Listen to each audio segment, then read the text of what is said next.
Antes de começar propriamente o que a gente tem para estudo, acho que algumas coisas são importantes da gente posicionar aqui. A ideia desse estudo não é uma ideia de uma série de estudos formatada, já elaborada ou preparada com antecedência. A ideia desse estudo é uma leitura completa dos evangelhos, e a partir da leitura dos evangelhos a gente ir estudando cada um dos eventos ligados às descrições do evangelho e ligados, obviamente, à história de Jesus, para a gente compreender diversos aspectos diferentes que formam essa história, a narrativa da vida de Jesus, no seu sentido mais amplo. O objetivo é a gente, de fato, olhar os evangelhos num formato horizontal, por várias razões. A primeira delas é que os evangelhos são textos costumeiramente chamados de textos sinóticos, ou textos que guardam um paralelismo de relatos, né? São textos que repetem as mesmas histórias com perspectivas diferentes de personagens da história de Jesus que acompanharam sua vida ou dele ouviram falar. A gente tem três sujeitos dos evangelhos que provavelmente são sujeitos da convivência de Jesus: Mateus e João, com certeza; Marcos, com alguma possibilidade de dúvida de que fosse uma criança nos tempos de Jesus. Alguns até inferem Marcos como sendo aquele garotinho do milagre da multiplicação dos pães, mas são modelos teóricos aí a respeito de quem tenha sido Marcos no relacionamento com Jesus. Mas Lucas nunca viu Jesus. Lucas é bem posterior à ascensão de Jesus, ele está fora da convivência com Jesus no sentido da descrição do evangelho.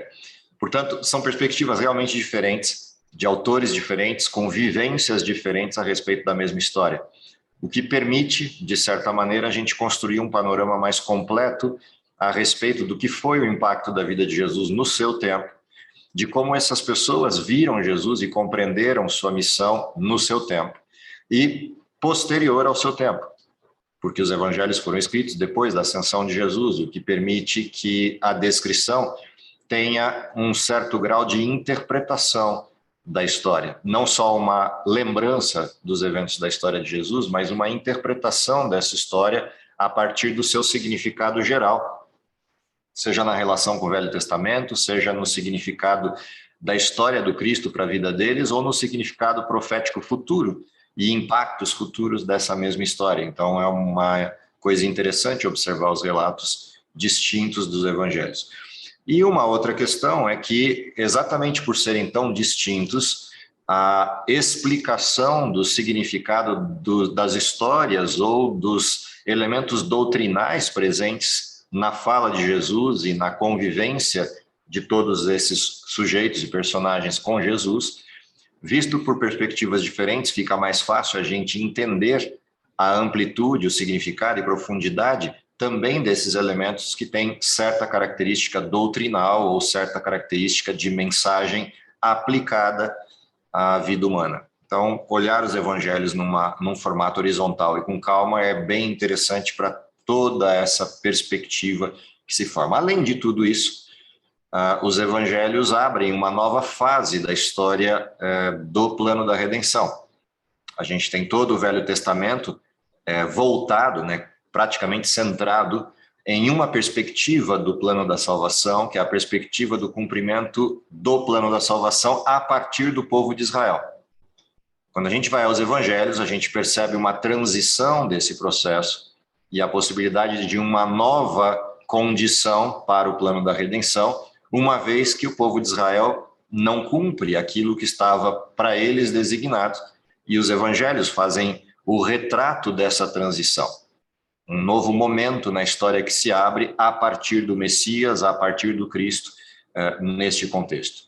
Também são os evangelhos que vão nos permitir uma compreensão um pouco mais ampliada dessa relação Cristo-homem, homem-Deus, no seu processo tanto de vivência humana, quanto no seu processo de manifestação divina.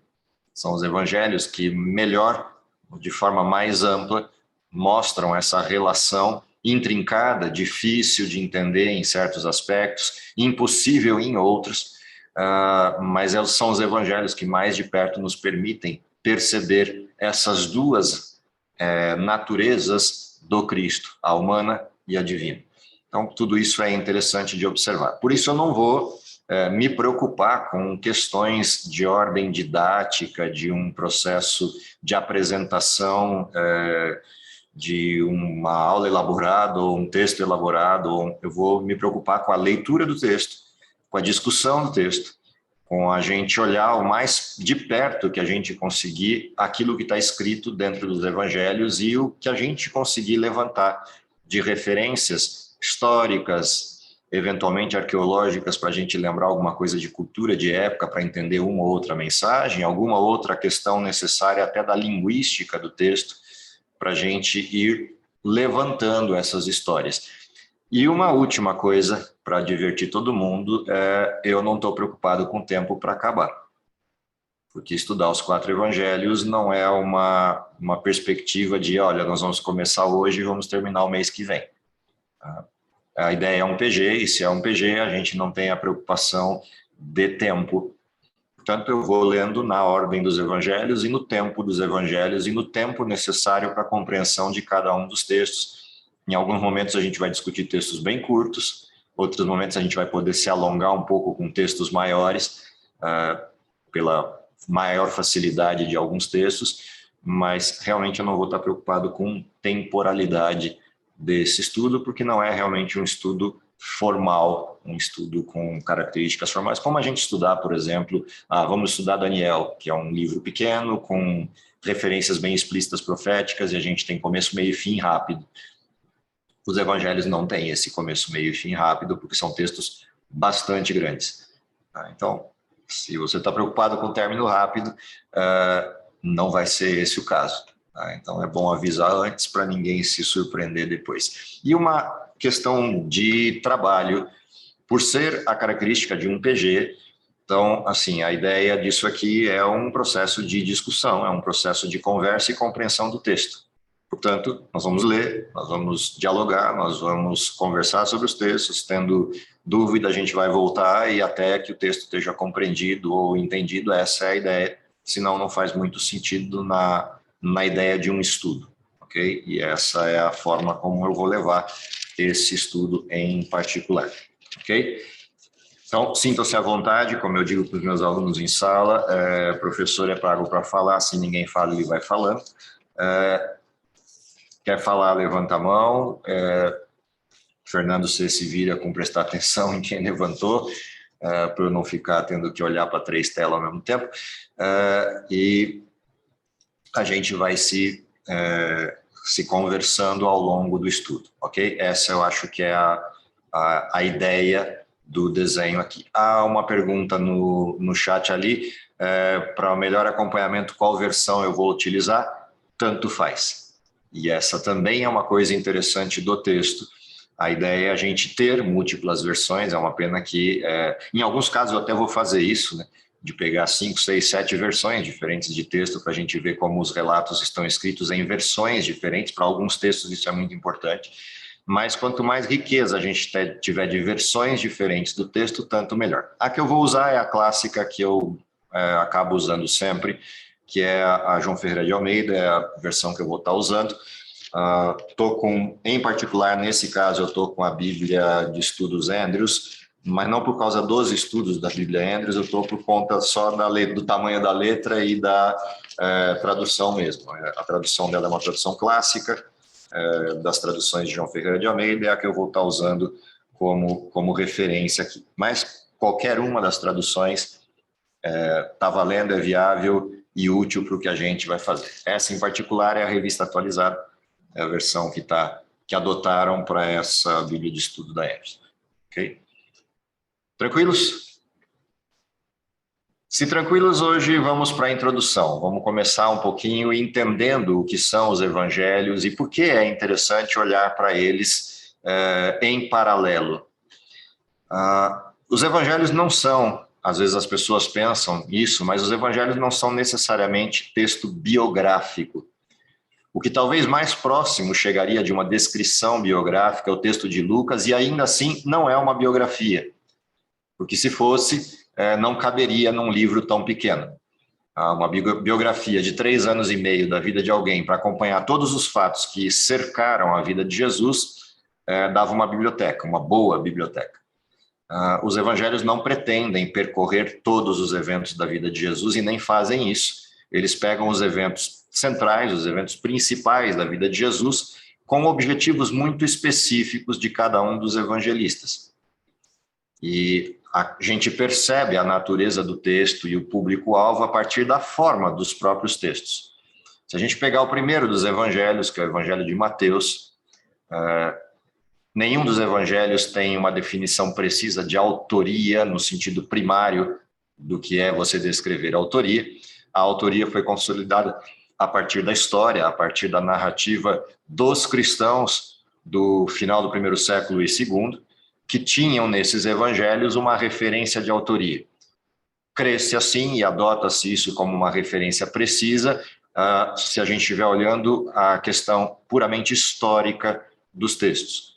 Então, acredita-se que o texto de Mateus é de Mateus mesmo, porque a igreja do final do primeiro século e início do segundo acreditava que o texto era de Mateus, ou tinha o texto como sendo de Mateus. Então, assume-se que eles estão tão perto de Mateus que não poderiam ter cometido um erro.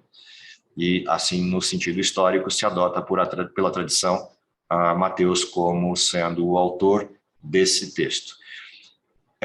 Uma coisa peculiar do livro de Mateus é que, apesar do texto de Mateus estar em grego, Mateus ele tem uma representação textual cujo público-alvo fica muito evidente. Mateus escreve para judeus.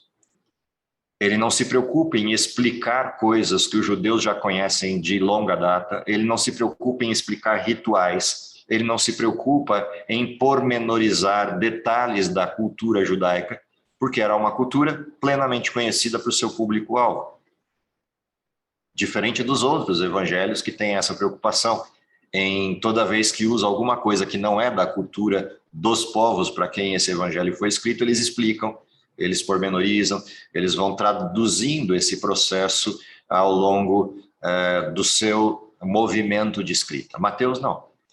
Outra coisa importante é que Mateus atrela o seu evangelho praticamente em quase toda a sua apresentação a questões do Velho Testamento. Ele se preocupa o tempo inteiro em conectar os eventos de Jesus com profecias e falas e escritas presentes nos textos do Velho Testamento. Algo diferente dos outros evangelhos.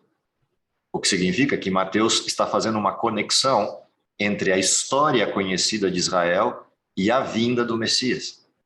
Portanto, o seu público-alvo era um público de interesse deste tipo de correlação. E ninguém mais do que a judeus interessaria essa ligação histórico-profética para confirmar que Jesus, aquele que morreu na cruz, era de fato o Messias previsto em Isaías, previsto em Salmos, previsto em tantos outros textos, aos quais Mateus faz alusão no relato da descrição de Jesus. Portanto, ao ler Mateus, a gente vai ter a nítida percepção de quais eram as necessidades do povo judeu e as dificuldades que eles teriam para acreditar que Jesus era o Cristo. Quando a gente vai para o Evangelho de Marcos, e aliás, uma última coisa além disso em Mateus, Mateus é um texto interessante pela sua amplitude. É um texto longo, é um texto bastante rico em elementos doutrinais, em referências de quanto Jesus modifica a tradição judaica para novas abordagens do distanciamento que os judeus tiveram daquilo que era a mensagem central da Bíblia. É como se Mateus estivesse fazendo um processo corretivo semelhante ao de Cristo, mas com mais amplitude no fato escrito, dessas questões que de alguma forma distanciaram a prática judaica do que seria a religiosidade bíblica. E Mateus faz essa revisão num texto bastante amplo, num texto bastante completo, nesse quesito que são os elementos doutrinais. E Mateus também tem uma última coisa muito interessante, que é a riqueza com que Mateus descreve as parábolas de Jesus e apresenta diversas dessas parábolas. Isso também é muito interessante no livro de Mateus. Quando a gente vai para Marcos, Marcos é um texto diferente. Marcos é um texto curto, sintético, bastante objetivo. Um ou outro evento da história de Jesus, Marcos se permite ampliar um pouco a descrição, mas na maior parte dos casos ele é bastante sintético, vai direto ao ponto, para uma leitura aparentemente rápida, ou seja, o texto de Marcos parece ser um texto para leitura rápida, como os nossos livretos evangelísticos dos tempos atuais. Dificilmente alguma pessoa que não conhecesse o Cristo pararia para ler um livro do tamanho do Desejado de Todas as Nações, com 500 páginas e tantas páginas. Mas pararia para ler um livro, por exemplo, do tamanho do Conhecer Jesus é Tudo, ou Projeto Sunlight, algum livreto desses pequenos. Marcos é um livro com esse estilo. O público-alvo de Marcos também fica bastante evidente no estilo de escrita de Marcos. Marcos se preocupa, toda vez que ele cita algum elemento judaico ou alguma referência de palavra tipicamente hebreia, ele se preocupa em traduzi-la imediatamente para o grego e mostrar o seu significado em grego. Só se preocuparia em fazer isso alguém que estivesse preocupado com gentios. Não faz muito sentido essa preocupação se a gente estivesse falando com judeus, mas faz sentido se estivesse falando com gentios. Outra coisa interessante em Marcos é que ele explica os rituais. Se alguma coisa a respeito de algum ritual ou alguma particularidade da cultura hebreia pudesse ficar subentendida ou sem compreensão, Marcos alonga um pouquinho e explica isso, para que não reste dúvida do que ele está falando, o que também é típico para um público-alvo não judeu. Então, Marcos tem essa tendência na sua escrita, um evangelho escrito para gentios. E isso faz todo sentido com a questão da idade de Marcos e o tempo da escrita. Marcos vai escrever o evangelho bem para frente no tempo, e não só isso, ele faz dentro do percurso do processo evangelístico de Paulo. E Marcos era um dos apoiadores dos missionários, né, um dos missionários que acompanhavam o processo de expansão do evangelho cristão, que Paulo guiou e direcionou durante todo o seu ministério. Então, faz sentido o fato de Marcos estar escrevendo para esse público. Quando a gente vai para Lucas, Lucas é um evangelho tardio, no sentido de conhecimento de Cristo, e um evangelho escrito por alguém que não vivenciou as cenas. Lucas é um médico e é um biógrafo, um historiador. E tem-se na cultura, na tradição, de que algumas pessoas daquela época financiaram o processo evangelístico de expansão do cristianismo. A gente tem parte disso descrito nos textos de Paulo e nos textos de Atos dos Apóstolos. Lucas é o autor de Atos dos Apóstolos e na tradição antiga se tem o Evangelho de Lucas e o texto de Atos dos Apóstolos como 2 volumes de um mesmo livro. Lucas escreve o Evangelho e na sequência do Evangelho ele já emenda com Atos capítulo 1, com o último evento do Evangelho de Cristo, que é a ascensão de Jesus, e daí para frente ele já emenda com o processo dos discípulos e o derramamento do Espírito Santo e o início do ministério apostólico. Portanto, é uma continuidade do Evangelho de Lucas, o livro de Atos. Não só o autor é o mesmo, mas a conexão entre os dois textos é contínua. Ela não tem intervalo. Não há um hiato como se fossem 2 livros. É um único texto com 2 volumes. Lucas ele recebe a incumbência do texto dos evangelhos, da escrita de um evangelho para gentios, encomendada por alguém que ele chama de excelentíssimo Teófilo.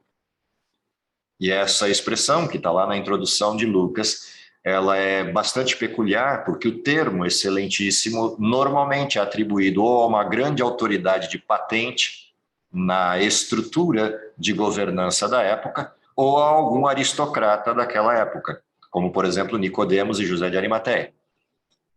O que indica que, provavelmente, Teófilo é um desses muitos patrocinadores da expansão do evangelho cristão nos dias de Paulo. E lembrando que Lucas era o escrivão e médico particular de Paulo. Boa parte do que Paulo escreveu enquanto cartas, a redação não é de Paulo. Paulo estava preso, com as mãos amarradas ou presas com cadeias, E quem escrevia os textos de Paulo era, na maior parte dos casos, Lucas. Ele é quem transcrevia o que Paulo ditava, e isso se transformava nas cartas que a gente reconhece dos textos paulinos. Não só Lucas fez isso, um ou outro discípulo também ajudou, mas Lucas foi o principal destes escrivães. O que significa também que havia um relacionamento muito próximo entre Lucas e Paulo e a expansão do evangelho cristão. O que também é interessante quando a gente observa a narrativa de Lucas no evangelho. Outra coisa peculiar, obviamente, é o fato de que Lucas, sendo médico, o centro de atenção de Lucas na descrição da vida de Jesus está nos detalhes dos milagres de Cristo. Então, se você quer assistir os milagres de Jesus e conhecer os pormenores, os detalhes que ninguém prestou atenção, esses detalhes estão em Lucas. Lucas é o sujeito que, com maior precisão, vai descrever esses detalhes e algumas coisas bastante particulares na observação de um biógrafo ou de um historiador.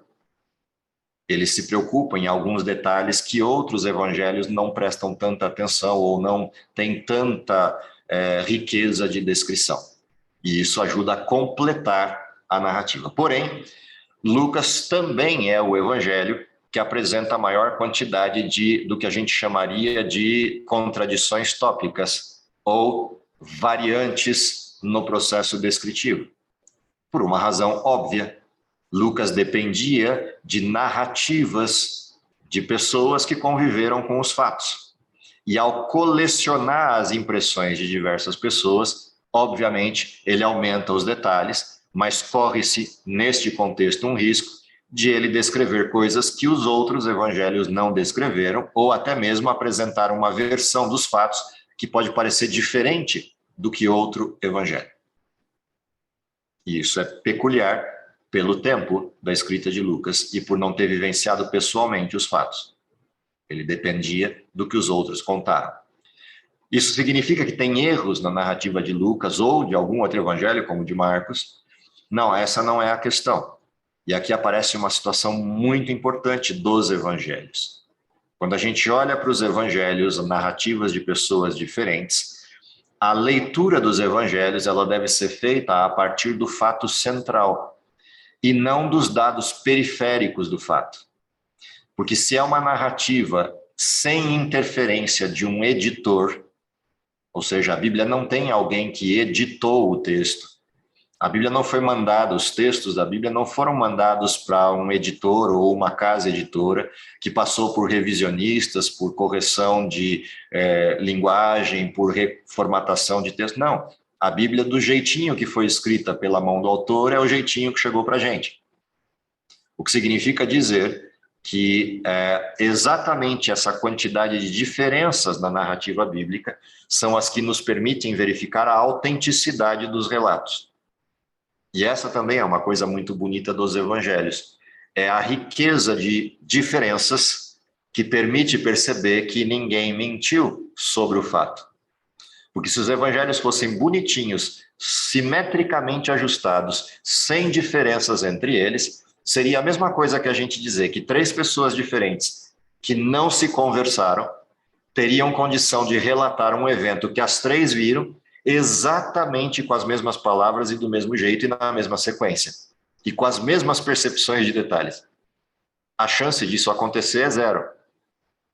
Porque se acontecer, a gente sabe que essas pessoas se conversaram, orquestraram a narrativa, ensaiaram antes de contar, e cada um, mesmo que em separado, contou exatamente a mesma sequência, a mesma história, ou seja, ensaiaram o texto.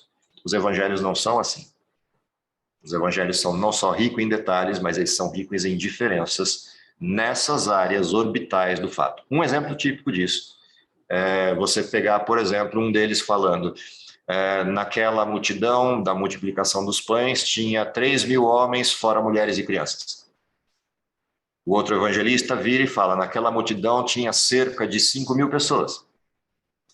E o outro chega e simplesmente diz, havia uma grande multidão. Qual dos 3 falou certo? O que contou os homens, o que tentou contar a multidão inteira, ou o que nem tentou contar, só viu o tamanho da encrenca? O que importa não é a quantidade de pessoas que estavam ali no sentido censitário, se tinha 5.000, 5.001, 4.999 pessoas. A discussão é que tinha uma grande multidão e nisso os três concordam. Mas a percepção de descrição dessa multidão é diferente entre cada um deles. E isso é o que nos permite construir a história outra vez, reconstruir e recompor a história outra vez com a riqueza dos detalhes. Então essa é uma particularidade da forma escrita dos evangelhos. O último dos evangelhos, que é o evangelho de João, é um evangelho que, apesar de estar tratando também da história de Jesus, ele é diferente de todos os outros três evangelhos. Os três evangelhos, na maior parte dos seus textos, contam as mesmas histórias, ainda que numa ordem diferente, mas falam das mesmas histórias. João não. João tem retratos históricos de Jesus que só estão no evangelho de João, em nenhum outro mais. Aliás, a maior parte do que João descreve só está em João. Além disso, o evangelho de João, embora escrito para gentios também, para a igreja grega, ele é um evangelho, de todos eles, o mais tardio. Estima-se que o evangelho de João tenha sido escrito ali entre os anos 95 a 100 da era cristã, ou seja, no finalzinho do primeiro século, no finalzinho da vida de João. E, portanto, o último livro da Bíblia a ser escrito. O evangelho de João é um legado da divindade de Jesus.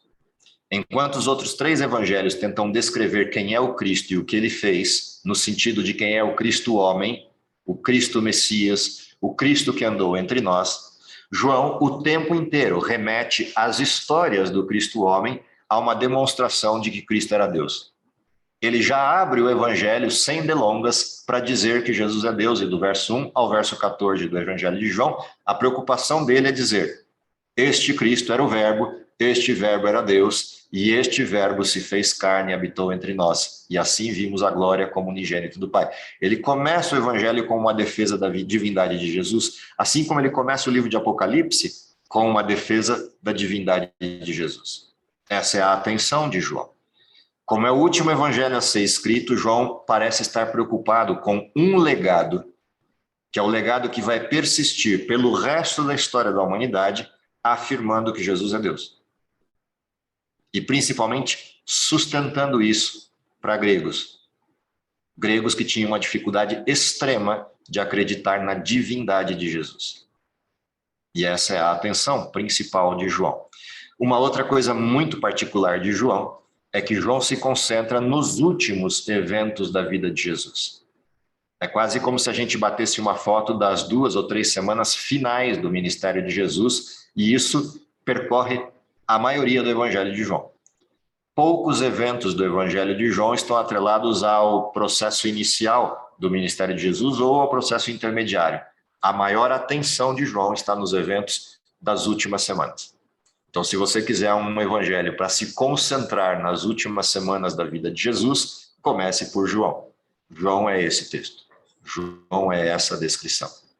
E aí a gente tem um panorama bem breve para entender a dinâmica dos evangelhos. Como eu falei, a gente vai estudar sem preocupação temporal, olhando principalmente as repetições na sequência o mais possível próximo da sequência dos eventos. A sequência absoluta dos eventos é quase impossível da gente reconstruir, uma vez que os evangelhos são sintéticos, né? Eles são resumos do que aconteceu com Jesus, mas naquilo que for possível a gente vai seguindo uma sequência mais ou menos lógica, primeiro de temas, na parte introdutória dos evangelhos, e depois o mais próximo possível da cronologia dos fatos, ou seja, acompanhar a história de Jesus dia a dia, naquilo que nos for possível, reconstruir ou recompor dessa história sequencial do calendário da vida de Jesus, daqueles 3 anos e meio, principalmente do ministério, e daquilo que está na fase anterior, que é a infância de Jesus, até onde os evangelhos relatam a parte introdutória da vida de Jesus. Ok?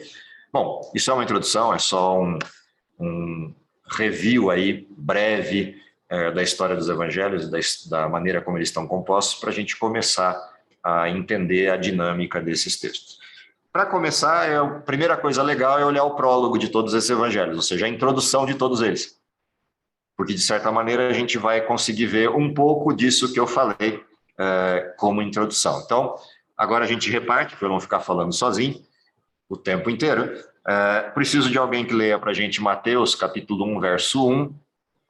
E aí eu vou pedir que quando eu pedir um voluntário, só levanta a mão para a gente fazer a ordem, ou se pronuncia no microfone dizendo eu leio, porque a gente já mata essa questão, só para não ficar no vácuo aqui esperando meia hora alguém se manifestar. Obrigado, Fernando. Você lê Mateus 1, verso 1. Alguém lê Marcos 1, verso 1, por favor?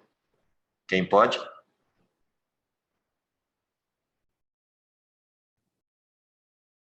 Beleza, obrigado, Miriam. Lucas 1, versos de 1 a 4. Alguém pode ler para nós? Celso, obrigado. E João, capítulo 1, versos de 1 a 14. Se alguém puder assumir esse texto. Pedrina. Maria, beleza. Então vamos lá. Posto isso, então vamos começar com Mateus. Fernando. Mateus 1:1. 1:1. Só para a gente entender o prólogo, a introdução de cada um dos evangelhos e arrematar isso que eu descrevi agora nessa introdução. Okay. Livro da genealogia de Jesus Cristo, filho de Davi, filho de Abraão. Lembra o que eu falei sobre Mateus? O foco de Mateus é público judeu. Como é que ele começa o texto? Ele conecta Jesus com duas histórias principais do Antigo Testamento. Filho de quem? Davi, de Abraão. De Abraão. E quem mais? Davi. Percebe? Ele vai conectar Jesus com duas grandes profecias. A profecia de que de Abraão virá uma grande nação e dele nascerá aquele que redimirá todos os povos, e vai conectar com Davi, porque Jesus é o rei prometido dos judeus. Ele faz as duas conexões e evidencia isso logo na introdução. Esse é o livro da genealogia de Jesus, ele já começa literalmente chutando aquilo que a gente chamaria de o pau da barraca, ele já derruba logo mostrando, esse é o Cristo, de quem eu vou falar. Não tem devaneios, não tem rodeios, ele vai direto ao ponto neste aspecto para materializar o seu objetivo. Vamos para Marcos. Como é que Marcos começa o seu evangelho?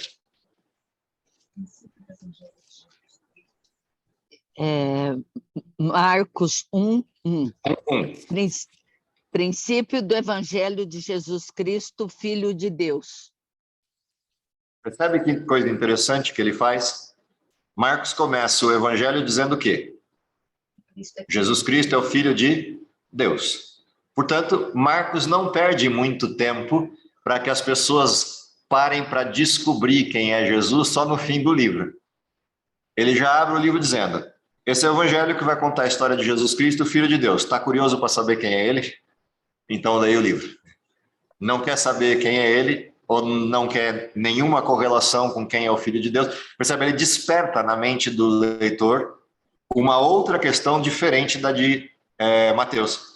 Se Mateus começasse dizendo, esse é o evangelho de Jesus, Filho de Deus, escrevendo isso para judeus, eles nem continuariam o verso seguinte. Mas quando ele diz, Jesus é o filho de Davi, filho de Abraão, o judeu pera lá. Quem é esse Jesus? Que veio descendente desse público. Ou seja, eles despertam coisas diferentes no público-alvo. O Evangelho de Marcos está escrito para gentios, e um gentio ficaria curioso. Quer dizer que o Filho de Deus esteve na Terra. De que Deus você está falando? Que Deus é esse? E a partir daí ele vai começar a descrever essa história. Vamos para Lucas. O que Lucas fala? Tendo, pois, muitos aprendido, por em ordem a narração dos fatos que entre nós se cumpriram, segundo nos transmitiram os mesmos que os presenciaram desde o princípio e foram ministros da palavra, pareceu-me também a mim conveniente descrevê-los a ti, ó excelente Teófilo, por sua ordem, havendo-me já informado minuciosamente de tudo desde o princípio, para que conheças a certeza das coisas que já estás informado. Lucas está escrevendo um TCC, para usar uma linguagem mais atual. E ele descreve o método, inclusive, ou seja, o que ele fez. ele começa falando, olha, da história de Jesus, uma porção de pessoas empreenderam o exercício de narrar os fatos. E já fizeram isso descrevendo a sequência dos fatos. A quem ele está se referindo ao descrever isso? Ele olha para Mateus, ele olha para Marcos e começa a perceber, existem pessoas escrevendo a respeito de Jesus. Eu achei por bem também ser uma dessas pessoas. Provavelmente Lucas viu outros textos a respeito de Jesus, além de Mateus e Marcos, porque era natural, as pessoas escreviam cartas umas para as outras, contavam as histórias, registravam as histórias, como a gente faz hoje, para não esquecer as memórias. E Lucas já tinha visto várias dessas histórias. E ele diz, achei por bem também organizar os fatos. E aí ele descreve como. Eu venho a partir daqueles que foram testemunhas oculares e de outros, consultando minuciosamente tanto os textos quanto as falas, para daí estabelecer uma ordem dos eventos e descrevê-las para você, Teófilo, com um objetivo. Qual é o objetivo de Lucas? Que, a partir da descrição, ele tenha certeza de que aqueles fatos são reais, ocorreram mesmo. Ou seja, é um TCC. Esse é o Lucas escrevendo. Okay? Ele vai sustentar os fatos e é por causa de Lucas que a gente consegue estabelecer com precisão dados históricos do período do nascimento de Jesus. Lucas é o responsável por reconstituir isso e dá para a gente de presente as datas e os elementos ambientais que nos permitem recolocar Jesus na história geral.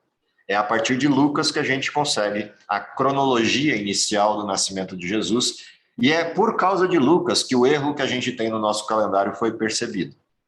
Então, Lucas realmente cumpriu o papel para o qual ele se propõe a escrever o livro. Ele faz uma investigação minuciosa, descreve os eventos com a máxima precisão que ele conseguiu e sustenta as verdades do Evangelho. Então, é um evangelho bastante significativo nesse aspecto e bastante importante por isso. E fica evidente, obviamente, o público-alvo de Lucas e os objetivos do evangelho de Lucas. Vamos a João. E aqui a gente gasta um tempinho, já que vamos ler o capítulo 1. E o capítulo 1 não tem conexão com nenhum dos outros evangelhos. Esse é o nosso centro de atenção para hoje à noite. E com ele a gente termina nosso prólogo, nossa introdução. Vamos lá? No princípio era o Verbo, e o Verbo estava com Deus, e o Verbo era Deus. Ele estava no princípio com Deus. Todas as coisas foram feitas por intermédio dele, e sem ele nada do que foi feito se fez. A vida estava nele, e a vida era a luz dos homens. A luz resplandece nas trevas, e as trevas não prevaleceram contra ela. Houve um homem enviado por Deus, cujo nome era João. Este veio como testemunha para que testificasse a respeito da luz, a fim de todos virem a crer por intermédio dele. Ele não era a luz, mas veio para que testificasse da luz, a saber, a verdadeira luz que, vinda ao mundo, ilumina todo homem. O Verbo estava no mundo, o mundo foi feito por intermédio dele, mas o mundo não o conheceu. Veio para o que era seu, e os seus não receberam. Mas a todos quantos o receberam, deu-lhes o poder de serem feitos filhos de Deus, a saber, aos que creem em seu nome, os quais não nasceram do sangue, nem da vontade da carne, nem da vontade do homem, mas de Deus. E o Verbo se fez carne e habitou entre nós, cheio de graça e de verdade, e vimos a sua glória, a glória como do unigênito do Pai. Essa é a introdução de João, e a gente já percebe logo pelo texto, né, pela forma escrita, pelo estilo literário de João, que ele está escrevendo para gregos. Não resta a menor dúvida disso. Primeiro porque, de ponta a ponta, o que a gente vê são elementos de silogismo. Se vocês não lembram o que significa silogismo, vão lembrar quando a gente brincar com eles com algum exemplo mais corriqueiro. Lembram daquela história de A igual a B, B igual a C, logo C igual a A? Esse mesmo modelo estruturado na lógica matemática, nos elementos da lógica booleana ou das estruturas de lógica comparada, é o que ele está usando no texto do Evangelho. Os silogismos típicos que a gente brinca hoje, né, para ilustrar para os alunos o que é um silogismo grego na filosofia, lembram lá, aquela bolachinha que todo mundo serve nos hospitais, com aquela geleia sem gosto, com aquela gelatina que não puseram nada a não ser o colágeno e mais nada, que serve em hospital. Lembra daquela bolachinha? Bolachinha de água e sal. Então vamos lá, a bolacha é de água e sal. O mar é de água e sal. Logo, o mar é um grande biscoitão. Isso é um silogismo. Esse é o contexto que João está usando, é o estilo literário que João está usando aqui. Ele pega silogismo grego e, a partir disso, estabelece uma lógica para comprovar algo. Qual é o algo que ele está explicitamente querendo comprovar? Que Jesus é Deus. E ele começa dizendo no princípio. E é curiosa essa história, porque essa expressão que ele usa aqui é uma cópia, ipsis literis, de Gênesis 1. Gênesis 1 começa assim: no princípio, criou Deus céus e terra. João pega o texto de Gênesis, no princípio, e coloca alguém nesta cena. Ele diz, no princípio era o verbo, existia o verbo. Ele segue o texto dizendo, que é a segunda parte dessa estrutura silógica, o verbo estava com Deus. A junção desses dois textos, no princípio era o verbo, e o verbo estava com Deus, dá para a gente a apresentação de duas pessoas, o verbo e Deus. Ele conclui essa narrativa inicial, que seria o fechamento do silogismo, com uma terceira frase dizendo, o verbo era Deus. Então ele não só estava no princípio, e não só estava no princípio com Deus, mas também era Deus. O que significa dizer que lá no princípio tem dois sujeitos com o mesmo atributo. Ambos são Deus. A um deles ele chamou de verbo e ao outro ele só chamou pelo adjetivo, Deus. Até aí tranquilo? Ninguém se perdeu na história? Portanto, perguntando, quantas pessoas tem ali na cena? Duas pessoas. Que qualidade as duas pessoas têm em comum? Tanto um quanto o outro são Deus. Os dois são Deus. É a mesma coisa que eu estivesse dizendo assim, no princípio era vamos pegar alguém aqui para Cristo, no princípio era o Vaninho. O Vaninho estava com o homem, e o Vaninho era homem. Quantos homens tem no texto? 2. O Vaninho e o outro que é homem, que eu não sei o nome. Portanto, eu tenho o nome de um e não tenho o nome do outro, mas eu sei o adjetivo que rege os dois. É isso que João fez no verso 1. No verso 2, ele faz questão de repetir para ver se ninguém se perdeu. Ele estava no princípio com Deus. Para eu ter certeza que eram dois. E se alguém se perdeu ainda, o que ele faz? Ele vem e explica o que o verbo estava fazendo lá no princípio com Deus. Ele diz, todas as coisas foram feitas por intermédio dele, e sem ele, nada do que foi feito se fez. Portanto, qual era a ação do verbo lá no princípio? A criação. A criação. O que significa que eu posso voltar a Gênesis, e olha que coisa interessante João acaba fazendo para a gente. Eu posso voltar ao livro de Gênesis, no capítulo 1, e ler o livro de Gênesis de forma diferente. No princípio criou Deus céus e terra.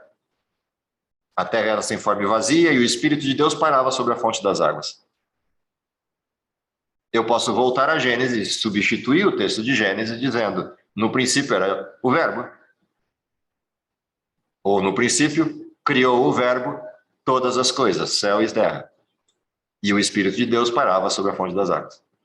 Eu posso chegar no verso 26 de Gênesis 1, e agora faz sentido o verso 26, quando ali a narrativa de Gênesis 1 muda para o plural. Diz assim, e disse Deus, façamos o homem à nossa imagem, conforme a nossa semelhança. Quem é o nossa, primeira pessoa do plural, desse texto? O texto de João me responde quem são. Ele diz, no princípio era o verbo estava com Deus. Para quem o verbo disse, façamos a nossa imagem? Minimamente para uma pessoa, Deus, que estava ali com o verbo. Mas quando eu vou a Gênesis, eu descubro que tem uma terceira pessoa ali. E essa terceira pessoa que está na cena estava lá no verso 2 e 3. Quando diz lá, e o Espírito de Deus parava sobre a face das águas. O que significa que quando o verbo disse façamos, tinham outras duas pessoas com ele, para quem ele disse façamos. E é só por causa de João que a gente consegue perceber isso. Porque João volta àquela cena e amplia a foto, para descrever que Jesus estava naquela cena. Mas por que eu sei que é Jesus que estava naquela cena? Porque João termina no verso 14 dizendo assim, o verbo se fez carne, habitou entre nós e vimos a sua glória como unigênito do Pai. Portanto, é no verso 14 que ele identifica duas pessoas. Ele diz quem é o verbo e ele diz quem é o Deus com quem o verbo estava. Ele diz que o verbo é Cristo, o que encarnou, e diz que com quem ele estava era o Pai, a partir de quem foi visto a glória. Portanto, quem estava na cena, lá da criação? O Pai, o Filho e o Espírito. Os três estavam na cena. E isso nos ajuda a compreender uma série de coisas em Gênesis, principalmente, por exemplo, o sentido de nossa imagem. E aí a gente pode derivar isso para um monte de coisas muito bonitas lá em Gênesis, que não é o caso aqui dos evangelhos, mas que se abrem a partir do evangelho de João. Mas João não para aí a narrativa. João amplia essa narrativa para dizer a vida estava em Cristo, no verbo, e esta vida era a luz dos homens. E aí a gente começa a entender algumas coisas lá da cena de Gênesis, quando Deus vira e diz, haja luz. Mas é só no quarto dia da criação que os luminares foram feitos. De onde vinha a luz e quem era a luz? João retrata que essa luz era Cristo e a sua glória. É dele que emanou a luz, que durante o primeiro, o segundo e o terceiro dia vigiram na terra. No quarto dia, Deus cria dois grandes astros, um para a noite e outro para o dia, para governar essa questão da luz. Mas até lá, a luz vem do próprio Cristo. O texto ainda continua de João e ele diz assim, teve alguém que veio para falar dessa luz. E esse alguém que veio para falar da luz não era a luz, não confundam. Ele era só um homem que veio testificar da luz, mas não era a luz. E ele testificou da luz, e a luz verdadeira, veio. Mas quando veio, o mundo não a recebeu. Qual o resultado, então? O resultado é que ele permite que todos aqueles que creram no seu nome passem a ser considerados filhos de Deus, os quais não nasceram do sangue, e aí ele remete a Mateus, não nasceram da linhagem de Abraão, nem do sangue de Abraão, mas nasceram do Espírito e da vontade de Deus. E, portanto, são filhos por adoção. Fazem parte de um novo conjunto de pessoas. João está escrevendo para gregos e dizendo para os gregos, vocês não são descendentes de Abraão, mas não se sintam mal por isso. Se crerem em Cristo e acreditarem que Ele é o Filho de Deus e que Ele é Deus, vocês nascerão como filhos dele e serão recebidos como filhos dele. Serão feitos filhos de Deus, irmãos em Cristo. E é assim que João escolhe abrir o seu evangelho e já traz para a gente, logo de cara, algumas questões vitais para a compreensão de textos que, de alguma forma, ficavam sombrios, sem explicação, lá no texto de Gênesis, na narrativa de Gênesis capítulo 1. E é João que nos permite essa compreensão. Ou seja, olhar para os evangelhos, minimamente é começar a resolver algumas dessas contas que ao longo da Bíblia ficam em aberto e vão se fechando na narrativa do evangelho. Por hoje acho que está de bom tamanho para uma introdução, para a gente começar a olhar para o que são os evangelhos. No próximo estudo, a gente começa a entrar na história propriamente dita de Jesus, a partir do que João apontou sinteticamente aqui, de que houve um João, não o João do Evangelho, mas o João Batista, que iniciou a testificar de Jesus. Então vamos começar com a história a partir daí, que é o preparo para a vinda de Jesus, no que diz respeito ao nascimento de João e a gestação e nascimento de Jesus, que são as histórias introdutórias dos evangelhos. Okay? Isso passa a ser o nosso estudo para a próxima semana, entender tudo o que estava aí por trás do nascimento de João Batista e do nascimento de Jesus nas cenas iniciais.